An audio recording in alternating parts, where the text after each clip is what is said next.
The grocery store on Fifth Avenue was never quiet on Saturday mornings, and today was no different. Carts rattled across worn linoleum floors, children tugged at their parents' sleeves, and the smell of fresh bread drifted from the bakery section near the entrance. Marcus Webb moved through the crowded aisles with the focused efficiency of a man who had exactly $40 in his wallet and a list of 12 items to buy. If you believe in kindness, second chances, and the power of small moments to change lives, please like, comment, share, and subscribe to Kindness True Stories. Also, tell us in the comments, where in the world are you watching from? He was 34 years old, a construction worker by trade, and a father by every definition of the word that mattered. His daughter Lily was 7, currently at home with his neighbor, Mrs. Patterson, waiting for the Saturday morning pancakes that had become their sacred weekend tradition. Marcus never missed those pancakes. He never missed anything that mattered to Lily, because she was the only thing in his world that kept the lights on inside. Him after her mother had walked away 3 years ago, without so much as a goodbye note on the kitchen counter. He grabbed a box of oats, checked the price twice, placed it in his cart and moved on. That was when he heard the commotion near the self-checkout lanes. A voice, loud and sharp like a blade, cut through the ambient noise of the store. "I'm telling you, I saw her put something in that bag. Check the bag." Marcus slowed his cart and looked toward the sound. A store manager, a heavy-set man in his 50s with a red face and a name tag that read Gerald, stood with his arms crossed in front of a young woman in a wheelchair. She looked about 20, with dark eyes that were wide and wet with humiliation, her hands gripping the armrests of her chair as though she needed something solid to hold on to.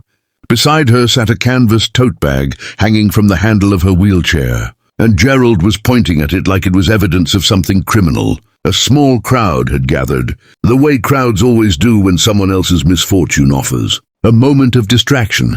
People watched with their phones half raised and their judgment fully formed. Nobody moved to help. The young woman's voice was quiet but steady. "I didn't take anything. I bought everything in that bag. I have a receipt." Gerald shook his head. "My employee saw you slip something into the bag before you reached the register. We need to check it or we call the police." Marcus stood at the edge of the crowd for exactly 3 seconds before he pushed his cart forward and stepped through. He didn't think about it the way people think about jumping into cold water. He just moved. "Excuse me," he said, placing himself beside the young woman. "What's going on here?" Gerald looked at him with the practiced authority of someone who managed a grocery store and occasionally confused it with governing a small nation. "Sir, this is a store matter. Please step back." Marcus didn't step back. "She said she has a receipt." "Did you ask to see it?" A murmur moved through the crowd. Gerald's jaw tightened. "The receipt doesn't account for everything in the bag." "Then look at the receipt, check the bag, and match them up," Marcus said, his voice calm and even, the way he spoke to Lily when she was upset and needed someone steady. "But you're not going to stand here and humiliate this young lady in front of all these people based on what someone thinks they saw." The young woman looked up at him, surprised, almost like she had forgotten that strangers could be kind. She reached into her bag and pulled out a crumpled receipt, holding it out with a hand that trembled slightly. Marcus took it gently and handed it to Gerald. Gerald unfolded it, looked at the bag, and his face went through several complicated expressions before settling on something that resembled reluctant acknowledgement. Every single item in the bag was on the receipt. There was nothing extra. There was nothing stolen. Gerald folded the receipt, handed it back, and said 2 words that carried all the weight of a man who knew he had been wrong but lacked the grace to say so completely, "You're clear." He walked away without an apology, and the crowd dissolved the way crowds do when the drama ends and real life resumes. Marcus picked up the receipt from where Gerald had essentially dropped it and handed it back properly to the young woman. "You okay?" he asked. She looked at him for a long moment and then she smiled, and it was the kind of smile that had clearly been waiting behind a lot of pain. "I am now. Thank you." Nobody else said anything. Marcus shrugged.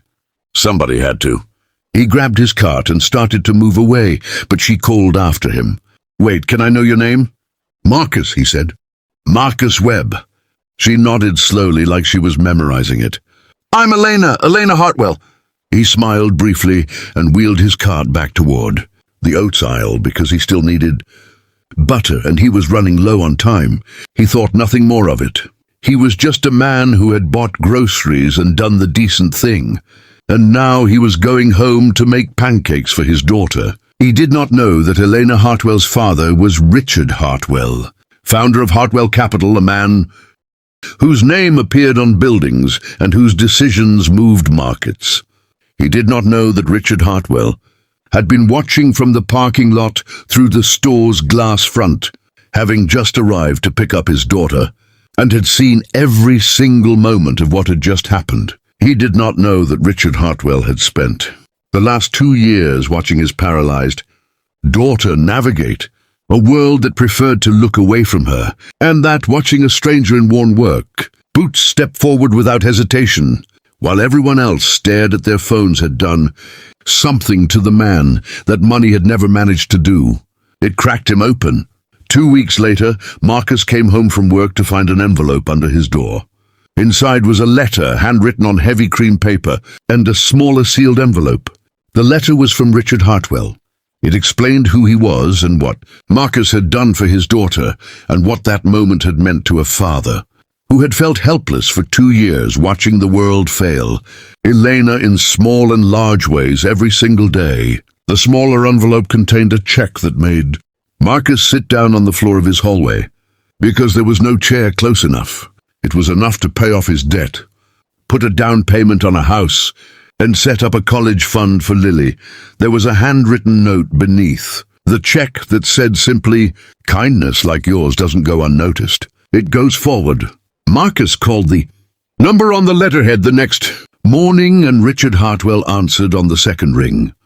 They talked for an hour. Not about money, but about their daughters. About what it means to raise a child alone. About how the world can be cold, and how you fight that by refusing to be cold yourself. They became, in the months that followed, something neither had expected to find at this stage of their lives, which was a friend.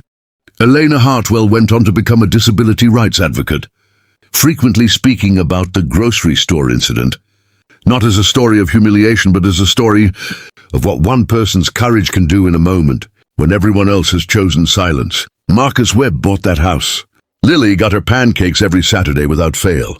And the world, at least in that small corner of it, turned a little warmer because a man with $40 in his wallet decided that some things matter more than staying out of it. If this story moved you, please like, share, and subscribe to Kindness True Stories, where we believe that every act of compassion deserves to be heard, celebrated, and passed forward.